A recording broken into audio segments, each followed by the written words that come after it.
obviously, and today I'm going to attempt to teach you what surface tension is and how it works. But before I get into the science of it, I'm going to perform a small experiment to show what surface tension is and what it does. So for this experiment, I've got three things: a purple Solo cup, a paperclip, and a napkin. As you can see, the paperclip sinks to the bottom when just, dropped into the water. But when I add a napkin under the paperclip and then slowly and tediously remove said napkin, it actually floats, as you'll see here in a second. And well, this is because of surface tension. You see there, napkin's almost gone. Okay, there it is, and now you see there's a paperclip floating on the water. So right now you're probably asking yourself, how the hell is this paperclip floating on water? Well, as one website puts it, the cohesive force between liquid molecules are responsible for the phenomenon known as surface tension. The molecules at the surface do not have other like molecules on all sides of them, and consequently they cohere more strongly to those directly associated with them on the surface. Now, this is just a really complicated way of saying that the water molecules on the surface are pulling in towards the other water molecules, and therefore it creates a tension on the surface of the water.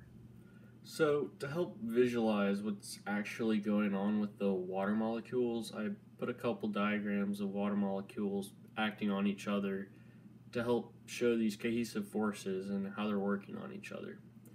As you can see, the inner molecules of water have cohesive forces acting on all sides of them, whereas the ones on the surface do not. This is what creates the surface tension. What you're seeing now is an apparatus that is used to measure the surface tension of a liquid.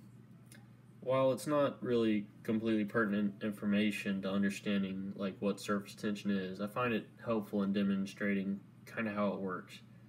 How this apparatus works is the force of the wire ring on the water is measured right before the surface tension is broken. And this is just one of the examples of the way surface tension is measured. Well, so now that we kind of know what surface tension is and kind of how it works, I'm going to show some examples of it in action, like skipping stones or a lizard running on water, or just whatever. I'll find some stuff. So what you're seeing now is a video of some guy skipping a stone. This guy holds the world record for stone skipping with 51 consecutive skips. So, although Wikipedia says that stone skipping doesn't really have that much to do with surface tension, it's more about torque from the water on the stone, I still think it's an interesting thing to look at. As you can see here, this is a basilisk lizard, or as some call it, the Jesus lizard, running across water. It does this by circling its legs really quickly to run across the water and not break the surface tension. That's how it stays above the water and manages to run on top of it.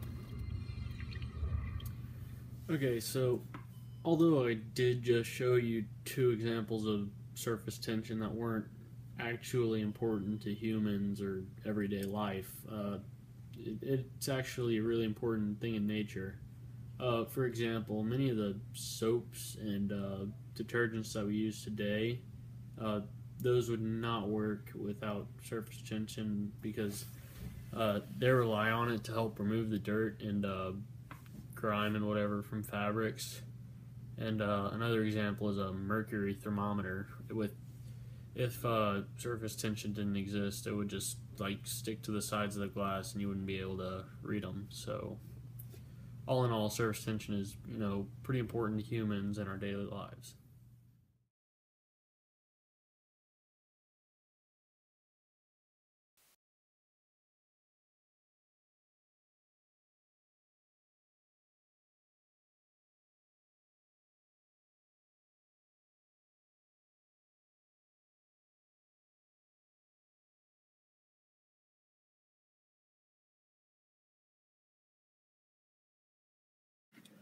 So, as you can see in this beautiful picture of a leaf with some water droplets on it, the water droplets have formed into pretty good looking spheres.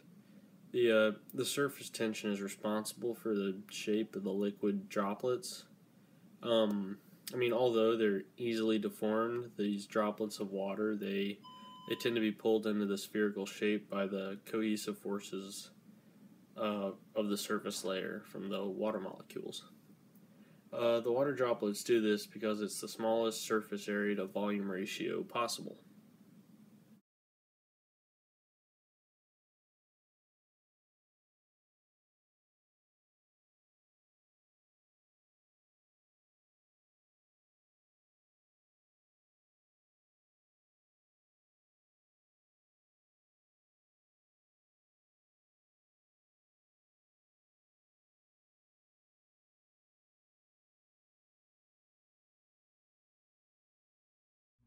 One of the cool properties that results from these hydrogen bonds is a high cohesion for water, which results in high surface tension. Cohesion is the attraction between two like things, like attraction between one molecule of water and another molecule of water. Water has the highest cohesion of any non-metallic liquid, and you can see this if you put some water on some wax paper or some Teflon or something where the water beads up. Like some leaves of plants do it really well. It's quite cool. Since water adheres weakly to the wax paper or to the plant, but strongly to itself, the water molecules are holding those droplets together in a configuration that creates the least amount of surface area. It's this high surface tension that allows some bugs, and even I think one lizard, and also one Jesus, to be able to walk on water. The cohesive force of water does have its limits, of course. There are other substances that water quite likes to stick to. Take glass, for example. This is called adhesion, and the water is spreading out here instead of beating up because the adhesive forces between the water and the glass are stronger than the cohesive forces of the individual water molecules in the bead of water. Adhesion is attraction between two different substances, so in this case, the water molecules and the glass molecules. These properties lead to one of my favorite things about water, the fact that it can defy gravity. That really cool thing that just happened is called capillary action. And explaining it can be easily done with what we now know about cohesion and adhesion. Thanks to adhesion, the water molecules are attracted to the molecules in the straw. But as the water molecules adhere to the straw, other molecules are drawn in by cohesion, following those fellow water molecules. Thank you, cohesion. The surface tension created here causes the water to climb up the straw. And it will continue to climb until eventually gravity pulling down on the weight of the water in the straw overpowers the surface tension.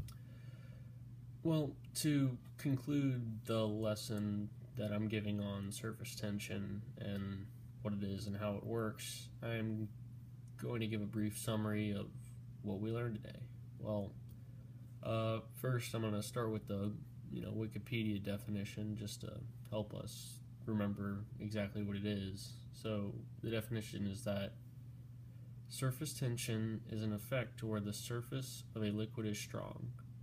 The surface can hold up a weight, and the surface of a water droplet holds the droplet together in a ball shape.